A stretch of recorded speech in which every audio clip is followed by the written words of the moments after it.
Hablar de seguridad, de delincuencia, de cárceles o de violencia social, digamos, sin querer entrar en el amarillismo de los medios de comunicación convencionales o en posturas reaccionarias, siempre es complejo en estos momentos. Los titulares derivados de la caverna mediática generan de forma diaria alarma social en sociedades como la nuestra, cada vez más conservadoras y miedosas, que reclaman lateralmente a bombo y platillo mano dura, amputación de miembros y un largo etcétera de castigos sobre la delincuencia de calle, mientras la de cuello blanco campea libremente por doquier. En este contexto, donde las sociedades de control, cito a Deleuze y a Foucault, se definen por la amplia constitución de medios de secuestro, hago referencia a cárceles, a escuelas, a talleres y hospitales, hoy, en el quinto capítulo de Líneas de Fuga, vamos a abordar esta temática.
Nos acompaña para ello el doctor Lautaro Ojeda, doctor en jurisprudencia y sociólogo.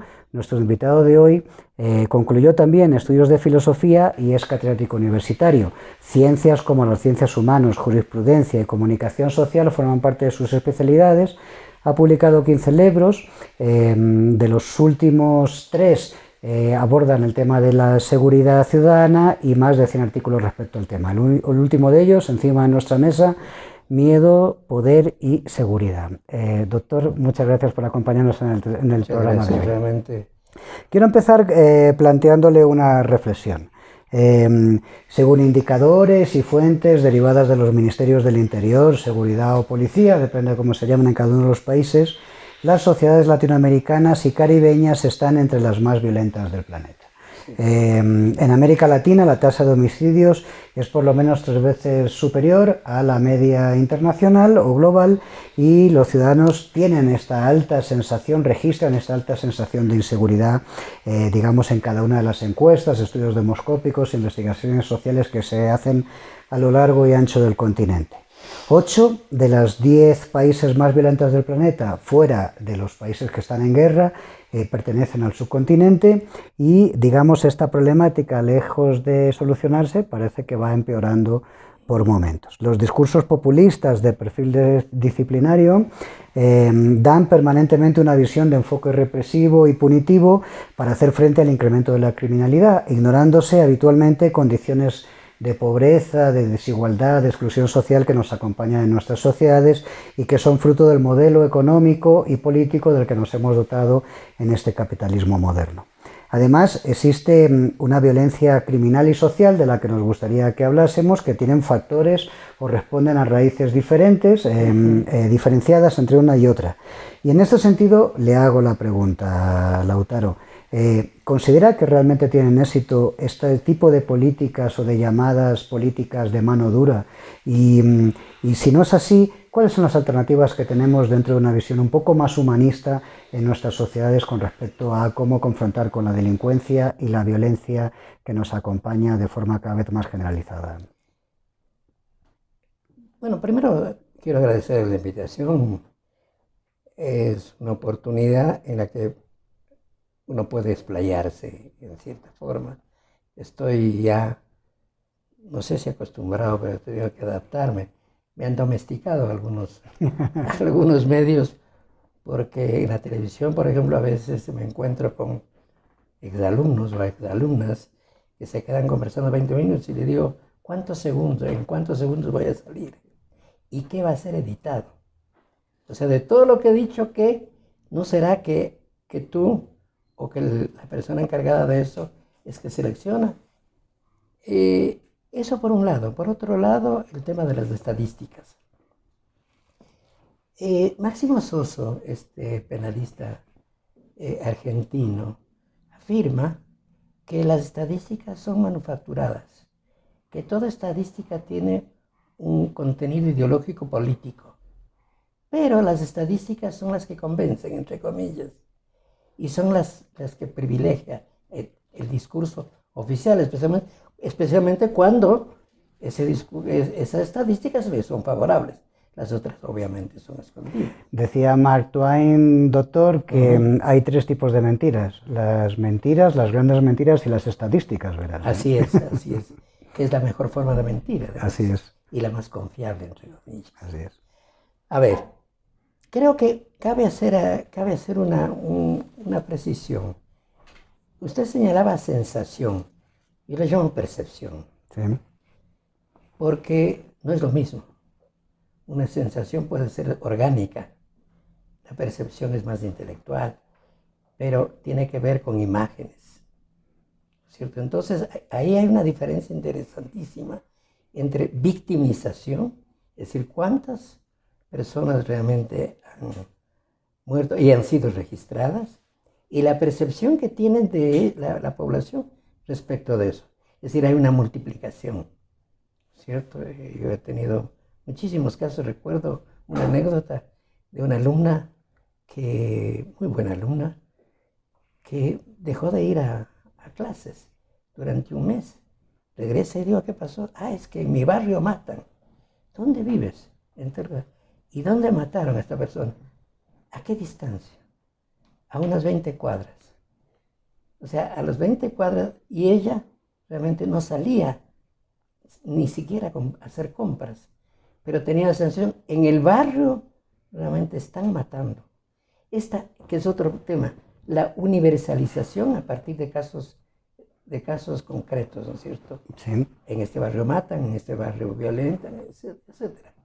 Entonces creo que hay una serie de elementos que hay que tener en cuenta en el nivel, yo diría, superficial, pero los de profundidad, esto es causas, factores, esos realmente no son analizados ni investigados. A ver, se habla de la pobreza, la corrupción, la exclusión, etcétera, etcétera. A ver, sí, hay eso. La derecha en general considera que la pobreza es la causa principal. Los pocos estudios que yo conozco sobre eso dicen, sí, es un factor, pero no es la causa principal. El caso ecuatoriano. Un trabajo que recuerdo hace muchos años de Manuel Chiriboga sobre geografía de la pobreza probó que los cantones más pobres son los más seguros.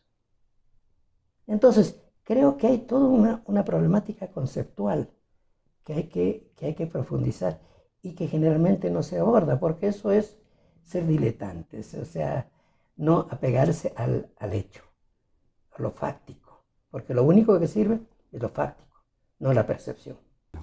A ver, de lo que yo conozco, no tienen realmente, es un fracaso. A ver, pongamos el top. Pena de muerte, Estados Unidos. Ha ido bajando. No sé, no, de los 51 estados. 51, ¿no? 51.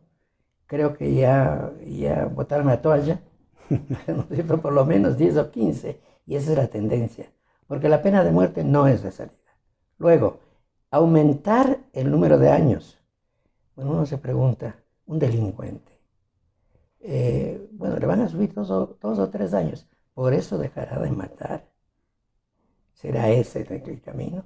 Pero si eso vinculamos a todo el tema de la impunidad, del sistema jurídico, del aparato institucional, es decir, que es tan impune, ¿no es cierto? Hay niveles de impunidad.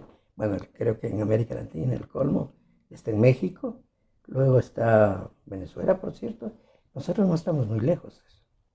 Es decir, puede haber un buen trabajo de la policía, entre comillas, de las fuerzas del orden. Habría que preguntarse realmente qué significa fuerza conceptos del orden. siniestros. ¿No es cierto? Bueno, entonces, creo que, a ver, ¿qué otra cosa? Tolerancia cero. Es decir, todas estas medidas represivas que yo conozca pueden tener, ojo, pueden tener efecto en una primera instancia, pero pronto realmente eso ya desaparece.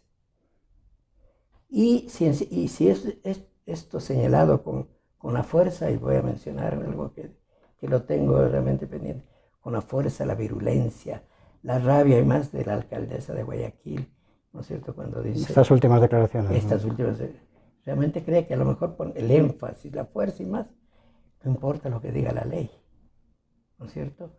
Con eso se va a eliminar. Hay que dispararle, dispararle, dispararle. Brasil. Salió un dato, no sé si es oficial, pero salió un dato, posiblemente de alguna universidad. El mayor número de asesinatos del año pasado fue hecho por la policía. Sí, la bala fácil, ¿no? La bala fácil, ¿no es cierto? Y en otras épocas, además, ¿cómo combatir a los gamines? Bueno, gamines se llaman en Colombia, sí. pero... Los jóvenes, ¿no? Los niños de la calle. ¿No? Exactamente, eliminándolos. Y eso ha crecido cada vez más. Río de Janeiro entiendo que tiene más de 100 favelas. A 2 de ellas puede entrar la policía. Es decir, Fuerzas Armadas prácticamente. No puede hacerlo más. Bueno, la una tienen para turismo, ¿no? Pero hasta cierto punto nada más. Sí, es la entrada de la favela, ¿no? Es lo que es la parte turística. Es decir, en síntesis, no es el camino. Entonces, claro, la pregunta es, entonces, ¿cuál es el camino? Y la respuesta fácil es la prevención. No, conceptualmente totalmente de acuerdo. Pero a ver, ¿qué significa la prevención? La prevención no es, doy un cursito de 4 días y se acabó. Voy de una charla en un barrio y se acabó. No, la prevención implica primero un gran conocimiento de la etiología misma del fenómeno y luego tiempos. O sea, son tiempos, inversión y más. Y eso que yo conozca, la prevención es un discurso bonito, a todo el mundo le gusta, pero hay que ver cuánto se hace en síntesis. Entonces, repito, no creo que la experiencia muestra que la represión, el endurecimiento de penas, no ha dado resultado en el mundo. Bueno, cuando vamos a otro continente, cortarle la mano a alguien porque robó es otra cosa, ¿no? Es otra dimensión. Pero estamos hablando en nuestras culturas, ¿no? En otras culturas. Vinculado a esto, Lautaro, el concepto de cárcel o prisión ha ido, digamos, cambiando en el transcurso de la historia, ¿no? A lo largo de la historia, ¿no? Hemos pasado de aquellos viejos calabozos donde las personas esperaban, digamos, su sentencia mientras sufrían castigos corporales como mecanismo para infligir el miedo social y la legitimación de los poderes de aquel momento, digamos, a las cárceles modernas donde de alguna forma nos hablan de que el convicto es alejado de la criminalidad, donde se encierran a los elementos peligrosos, socialmente peligrosos, donde se pretende disuadir de que puedan seguir cometiendo actos contrarios a la ley, reeducar al detenido para su inserción en la sociedad, incluso acallar a oponentes políticos en algunos casos y, digamos, impedir a los acusados o reos, digamos, que puedan huir comprometiendo procesos judiciales en los casos de prisión preventiva, ¿no? Este es el concepto moderno de las cárceles, pero sin embargo son muchos los tratadistas y los expertos en criminología y en seguridad que plantean que de alguna forma estos llamados centros de rehabilitación, que son las cárceles, digamos, eufemismo con el que hemos definido las prisiones, digamos, estas instalaciones disciplinarias realmente no rehabilitan, es más, es decir, son centros de formación para cometer crímenes, digamos, de una forma más perfeccionada, si me apuras, por parte del reo que antes de entrar, ¿no? ¿Cuál es su visión al respecto? Bueno, yo quiero partir justamente de la última parte de la pregunta, de la contextualización. Es más que un eufemismo. Centros de rehabilitación no rehabilitan. Es el discurso, pero no hay tal rehabilitación. ¿Qué significaría rehabilitar?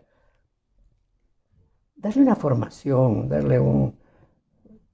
cargar su pensamiento, su alma, diría incluso, ¿no es cierto?, de otra perspectiva.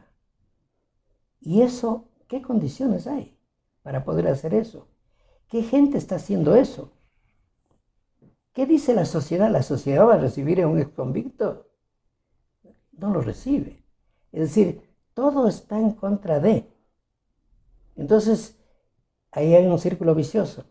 Subamos penas, aumentan los presos, hay hacinamiento, el hacinamiento permite otros fenómenos, además de concentrar el liderazgo, en este caso, de narcotráfico, como estamos viendo realmente en el caso ecuatoriano.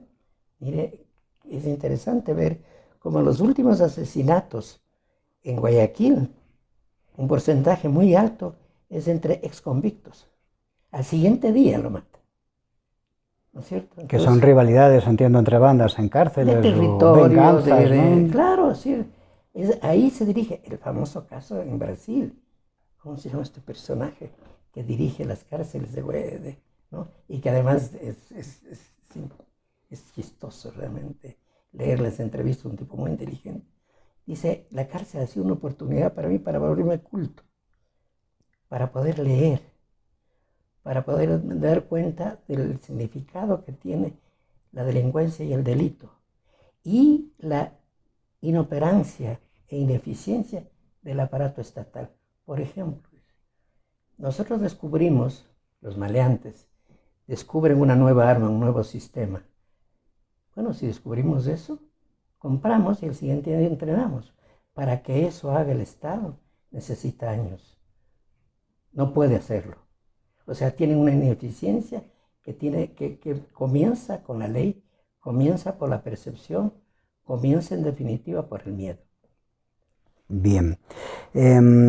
Y hablando de cárceles, Lautaro, el rol y la cotidianidad de un funcionario de prisiones es complejo, ¿no?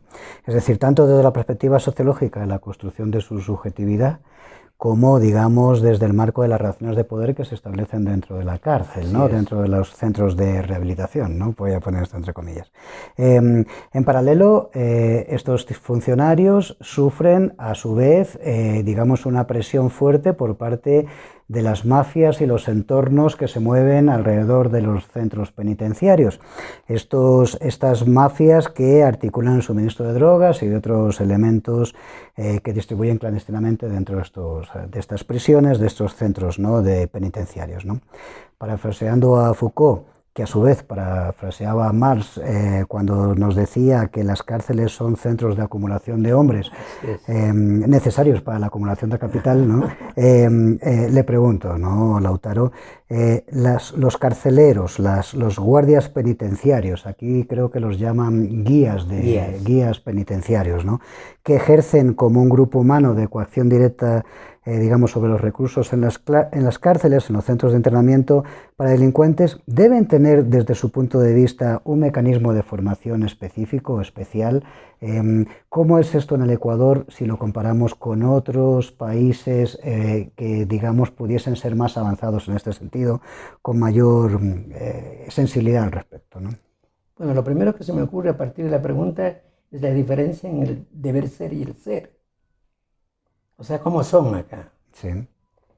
Un guardia penitenciario que gana menos del salario mínimo, que no ha tenido ninguna oportunidad de formación, que buena parte de ellos son expresidiarios. Las condiciones de vida realmente son, no sé, a lo mejor tan o más difíciles que desde el mismo privado de libertad. El número, se señala que por lo menos se requiere el doble o el triple de agentes o de guías penitenciarios de los que existen actualmente. El aparato del Estado. En algún momento, bueno, muy bien, vamos a crear un centro de formación. Hemos visto por los medios de comunicación, especialmente, en qué han quedado esos centros de formación. Y cada vez más van reduciendo el tiempo, porque la urgencia hace que, bueno, formemos esto rapidito, a través de capacitación, no de formación. Y creo que esa diferencia es importante. Se cree que la capacitación, como se va a dar ahora con el convenio con los Estados Unidos, son cursos de capacitación, no de formación. La formación es en definitiva un trabajo que demanda mucho tiempo, muchos elementos, ¿no es cierto?, éticos, filosóficos, etcétera, para que realmente pueda dotar a una persona de un pensamiento, una actitud y un comportamiento realmente que responda a ese mundo de miedo. Yo recuerdo cuando estudiante de Derecho haber hecho una pasantía en la cárcel. Desde ahí dije, yo no voy a ser delincuente. Concluí que no puedo. O sea, qué horror, realmente. Eso es el infierno. O sea, creo que Dante se inspiró. Bueno, pero él quedó en el umbral. Él quedó en el umbral, claro, porque era Dante. Bien, doctor. Creo que hay países incluso que la formación de estos funcionarios de prisiones dura hasta 2 años o más, ¿no? El caso de Chile, por ejemplo, yo conocí el caso de Chile, el caso de Colombia también. Tuve la oportunidad de visitar 3 o 4 países con una formación, con una visión distinta. Pero ¿cuánto cuesta eso, además? ¿Y qué tiempo demanda? ¿Y quién lo hace? Hace la universidad, hacen centros especializados. Entonces creo que eso, puesto que el gobierno actúa en el inmediatismo, ni siquiera en la coyuntura, en el inmediatismo, descontextualiza permanentemente. Es reactivo, ¿no? Es totalmente reactivo. Entonces necesito como en el lenguaje popular dice, esto necesito para ayer, no para ahora, sino para ayer. En ese contexto, realmente a mí, si me hubieran ofrecido alguna vez, no creo que se le hubiera ocurrido, y con muy buen sueldo, digamos, yo nunca hubiera aceptado, porque eso es casi misión imposible. Entonces, eso va a pérdida. Pero es impresionante los estados de excepción. Declaran un estado de excepción y al siguiente día, y hay 4 estados de excepción. Y es así como demostrarles, esto no es por ahí, no es por ahí. Tiene que haber una concepción del Estado, una reivindicación realmente de lo que significa ponerle a una persona que por X razones ha delinquido o se dice que delinquió y realmente para que pueda servir en la sociedad y pueda ser absorbido por la sociedad. Doctor, digamos, la inseguridad ciudadana está sirviendo como pretexto para la articulación de discursos altamente xenófobos y racistas, ¿no? Digamos, está esta construcción como, digamos, del otro, ¿no? Es decir, como un enemigo, y en este sentido, digamos, le echamos la culpa al extranjero o al inmigrante de fenómenos que van desde el desempleo hasta el deterioro de los servicios públicos y en este caso en concreto que nos atañe en esta entrevista de la inseguridad ciudadana, ¿no?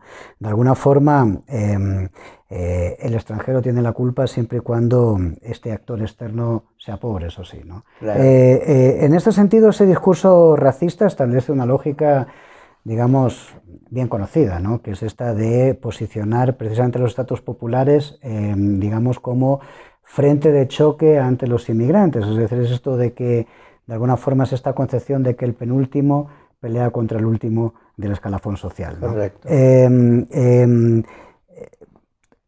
¿Cuál es la incidencia real, digamos, del fenómeno migratorio sobre la inseguridad ciudadana en el Ecuador, según su opinión, doctor? A ver, yo no quisiera escaparme de la pregunta, que quisiera un poquito más atrás.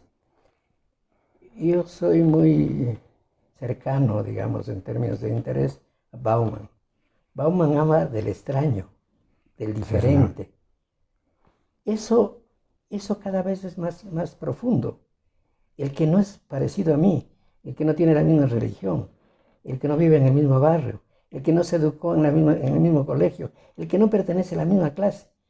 Esos son elementos que están ahí. Si encima de eso hay un contingente de personas de afuera que vienen a quitarle el trabajo en un país en el que el desempleo es muy alto. No sé a quién están quitando el trabajo. Están creando trabajo. ¿Cierto? Es decir, eso incentiva esta xenofobia. La respuesta del gobierno, ¿cuál es? Inmediatamente del asesinato de esta señora, ¿no?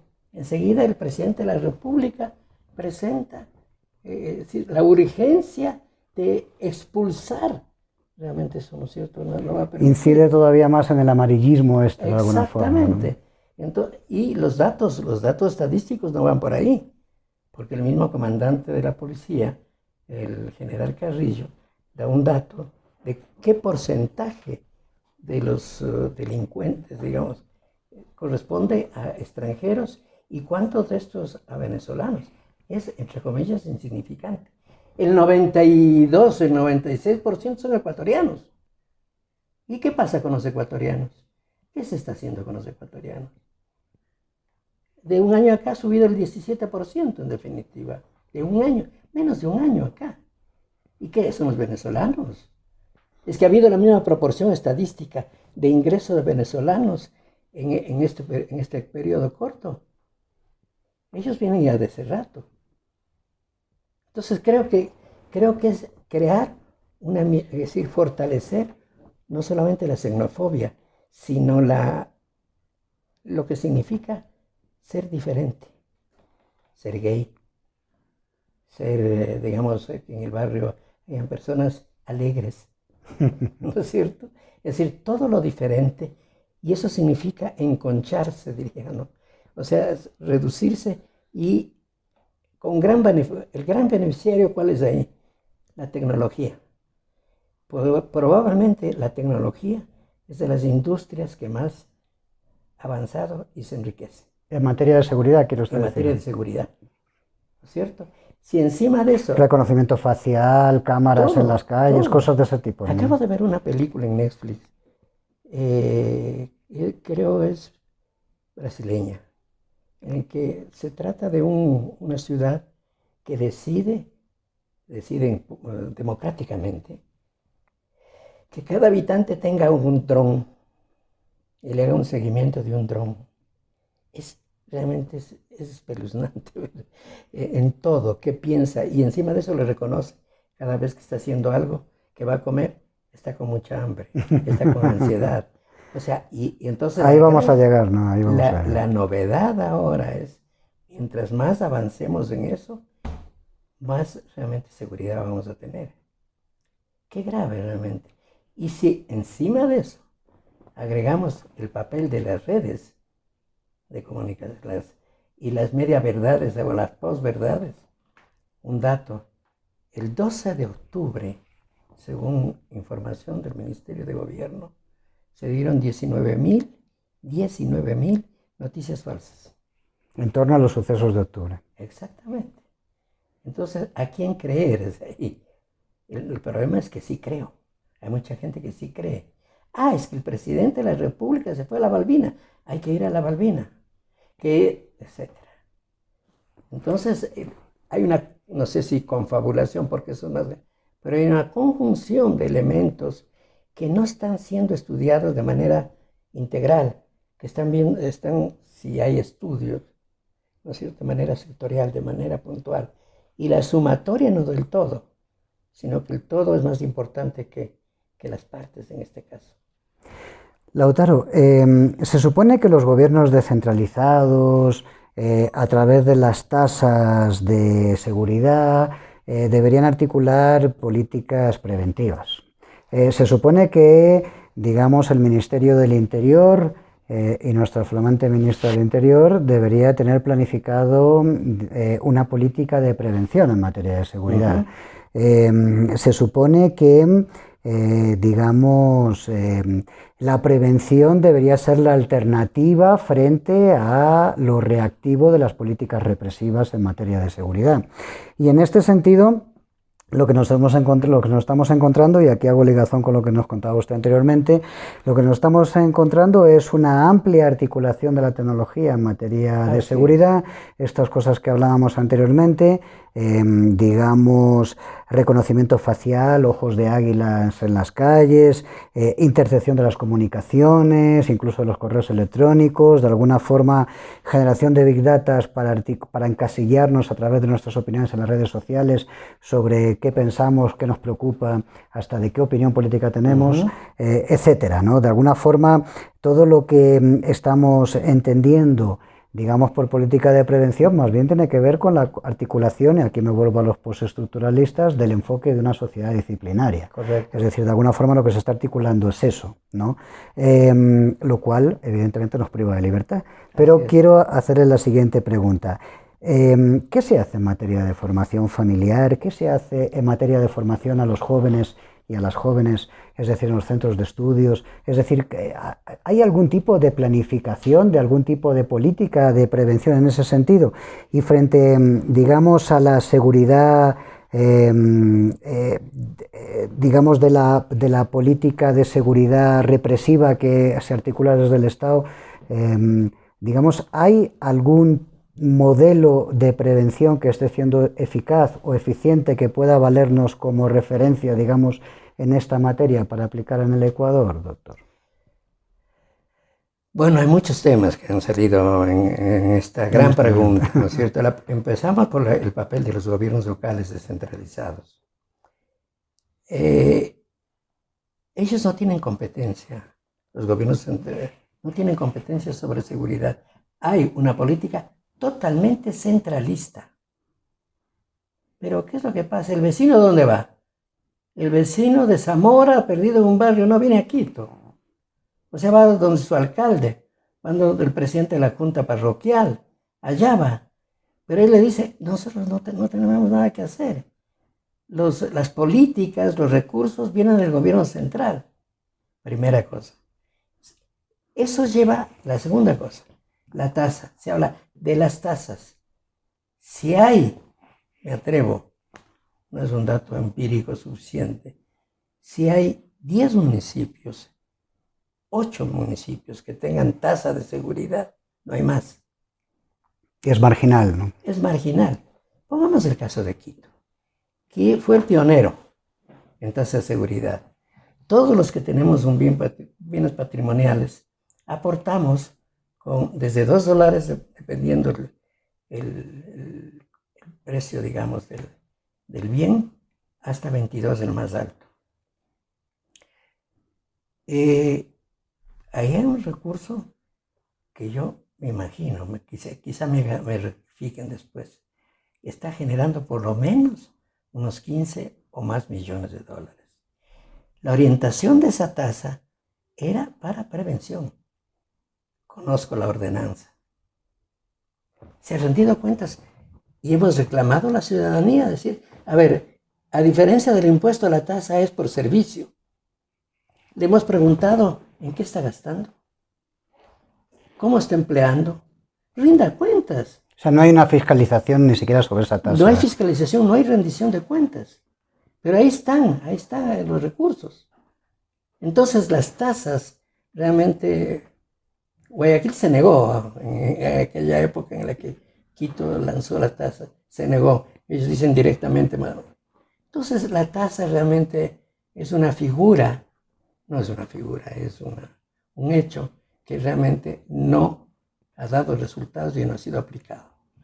Entonces, es el Estado en definitiva el que desde un conocimiento global está dictando políticas desde el cantón más perdido de este país hasta el más complejo y grande, universalizando. Eso no puede ser. Hay especificidades locales, ¿no es cierto? Cuando uno ve esta geografía, ¿no es cierto?, de pobreza y más, uno ve que hay cantones en que realmente la tasa de homicidios es mínima, mientras otros que realmente tienen algo comparable a las tasas que se dan en los lugares más peligrosos en Colombia. Pero se universaliza. Luego la formación. ¿Quiénes están a cargo del orden público? La policía. Yo tengo una buena imagen en general de la policía, porque además he estado involucrado, o estuve involucrado mucho tiempo en la formación de oficiales de Estado Mayor. Conozco realmente. Pero ellos hacen todo. Ahora están reivindicando el control de carreteras. Eso supone, debían hacer de acuerdo a la Constitución, deberían hacer, bueno, optativamente los cantones. No, yo no me meto en eso, que haga la policía. La policía tiene, entre comillas, la respetabilidad de un agente de tránsito, mucho más respetabilidad. Es decir, hemos ido acumulando todos los problemas y factores que tienen que ver con la violencia y la delincuencia, hago una distinción, con la delincuencia especialmente, porque ahí cabe hacer otra precisión.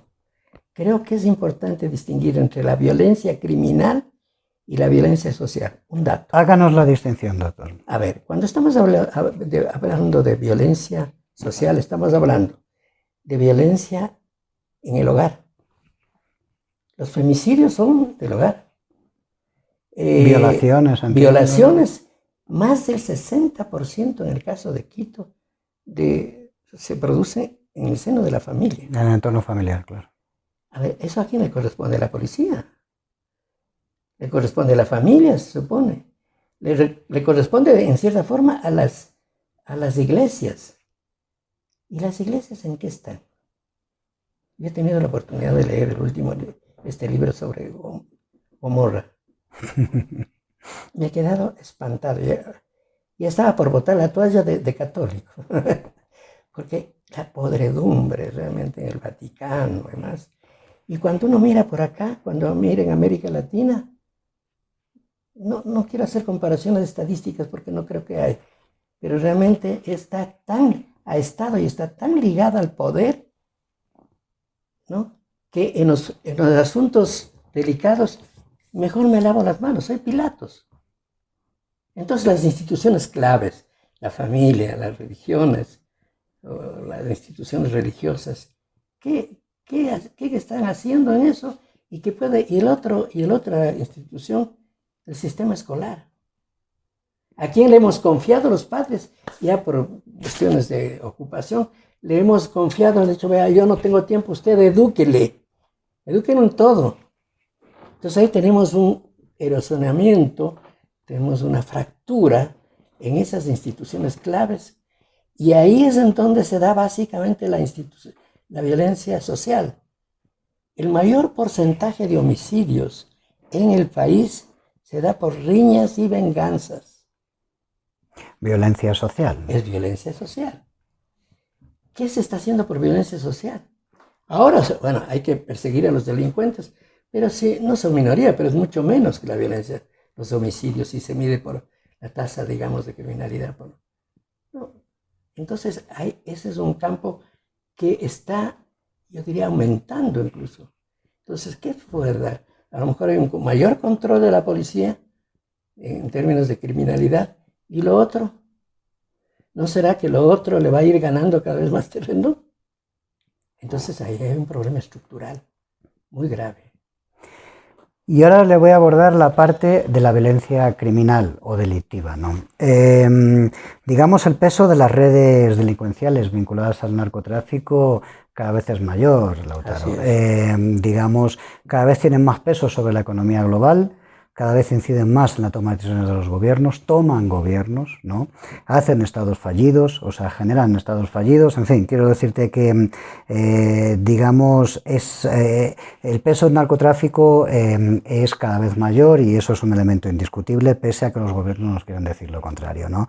En este contexto, digamos, hay un debate mundial, me atrevería a decir que mundial, es sobre la legalización de las drogas, y específicamente este debate, aquí censurado de momento todavía, es un debate que forma parte del debate político cotidiano en países como México o Colombia, es decir, que no hay que asustarse de esto, y digamos, este debate lo que viene a plasmar básicamente es la lógica siguiente: si legalizamos la droga, se cerrarían las puertas al mercado negro de la venta y consumo de drogas, y por lo tanto, digamos, podría eliminarse o golpearse fuertemente este tipo de bandas o redes delictivas, que además no solamente comercializan con drogas, sino que colateralmente a las drogas trafican con personas, mulas, explotación sexual, guerra armada, en fin, todo este tipo de cosas, ¿no?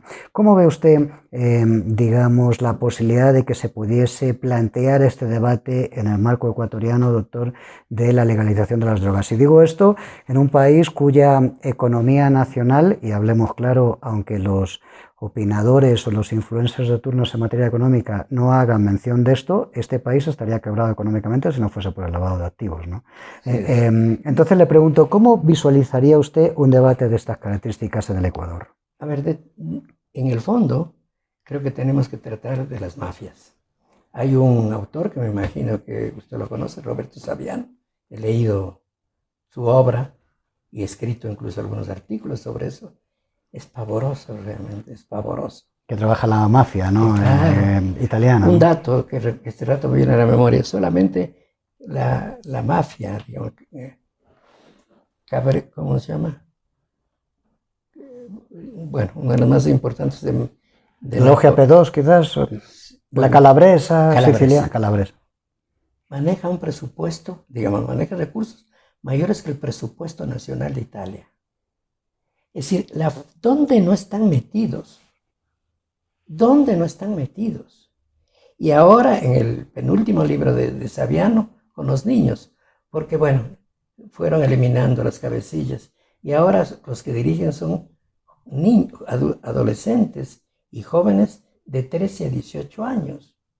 En una de las entrevistas que hace Roberto Saviano a un joven de estos le dice, no, le pregunta a este joven, ¿cuántos años tienes tú?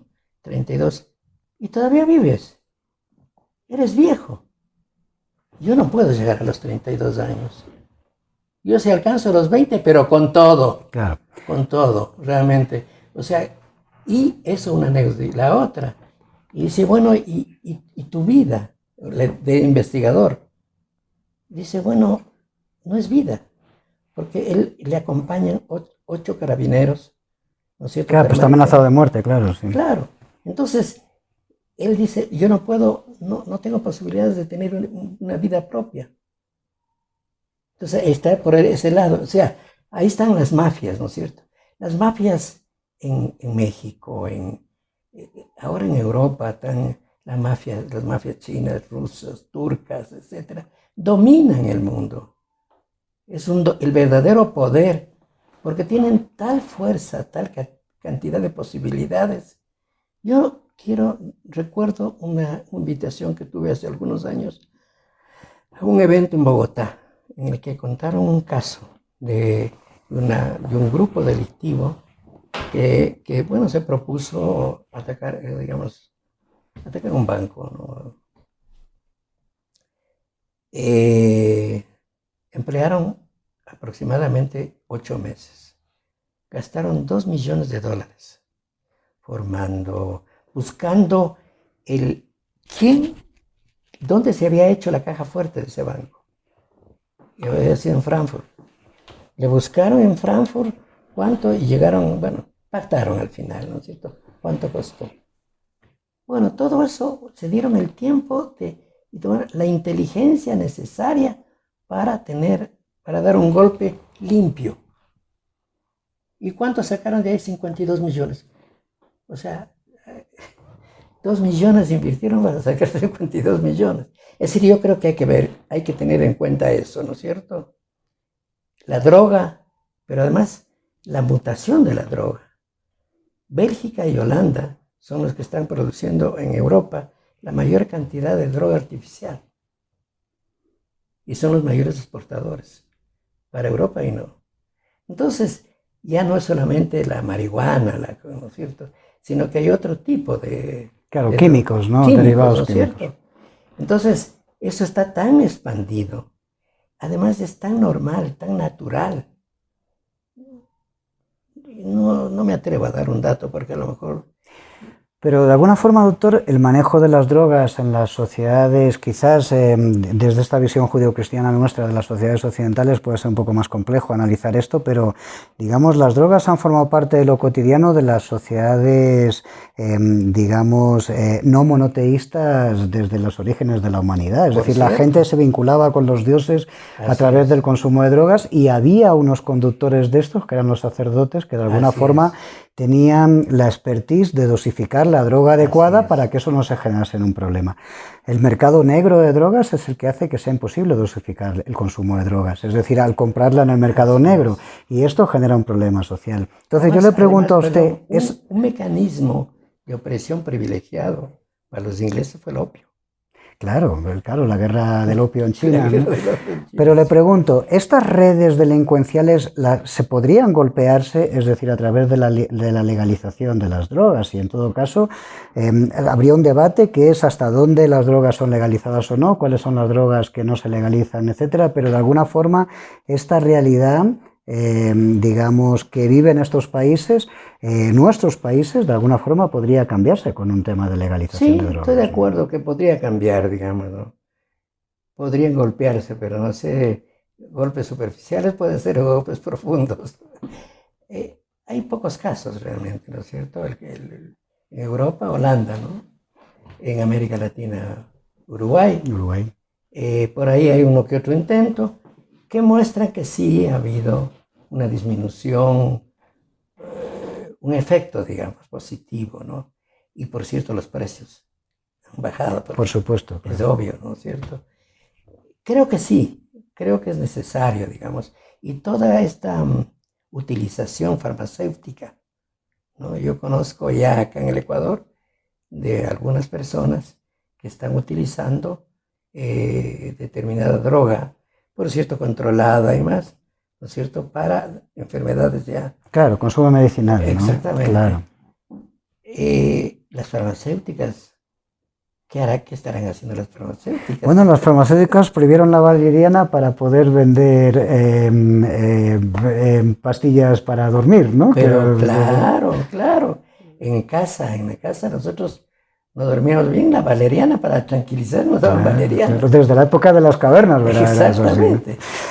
Incluso y para el empleo. Yo recuerdo, yo trabajé un tiempo con OIT en Bolivia, ¿no? Y masticando, digamos, ¿no es cierto?, le da una eficiencia en el trabajo. Es interesante el Banco Central, el Museo del Banco Central, ver, hay figuras todavía de eso, ¿no? De indígenas nuestros antepasados, y realmente se le ve que están mascando, ¿no es cierto?, eso como fuerza, para darle fuerza, pero también esperanza. Entonces, ese es un tema que los políticos no van a entrar. No van a entrar. Más todavía en época de elecciones. Eso no tiene ninguna rentabilidad política. Y quiero terminar, doctor, con una pregunta, enganchándola con esto que acaba usted de decir. De alguna forma, digamos, la sociedad demanda medidas cada vez de más control, de más seguridad, de medidas más disciplinarias y mano dura, digamos, contra la delincuencia. No nos engañemos, esta es, digamos, la voz mayoritaria socialmente. Esto en un marco muy perverso donde, de alguna forma, la estética o el color de los individuos, de los ciudadanos, es decir, ya puede declarar a tal persona sospechosa de ser delincuentes, es decir, lo que hablábamos anteriormente, la aplicación de nuevas tecnologías, es decir, como mecanismos de control en las calles, en los espacios públicos, etcétera, nos ejercen un modelo, digamos, de sociedad de control, etcétera, y esto es aplaudido por la gente, ¿no? Y de alguna forma le quiero hacer una reflexión final, si me apura un poco filosófica, pero creo que en algún momento va a generarse un punto de inflexión que nos va a hacer recapacitar sobre esto, me da a mí la sensación. No estamos entregando, Lautaro, nuestra libertad a cambio de una supuesta seguridad que en el fondo no existe. A ver, yo para aterrizar de esta pregunta que es fundamental, tengo parientes, bueno, todos tenemos parientes en el norte más grande. Y me contaba una pariente que en su edificio hicieron una encuesta, ¿no? De dónde ponían las cámaras, obviamente, las calles y más, hasta dónde llegaban las cámaras. Y llegaron a plantear la posibilidad de poner cámaras en el dormitorio. Y hubo un porcentaje muy alto que sí, pero no solamente por morbo, sino por vigilancia. ¿Sí? Ya no tengo que hacer el amor de determinada, ni siquiera en el amor, ¿no es cierto? Hacer el amor. Tremendo, ¿no? Realmente, si preguntamos ahora, hacemos una encuesta en el Ecuador y preguntamos, bueno, se preguntó en la única encuesta sobre percepción y victimización a nivel nacional, si estaban de acuerdo con la pena de muerte. El 52% hace 10 años están de acuerdo. Yo creo que este rato debemos estar en un porcentaje muy alto. Seguro. ¿No es cierto? Todas las restricciones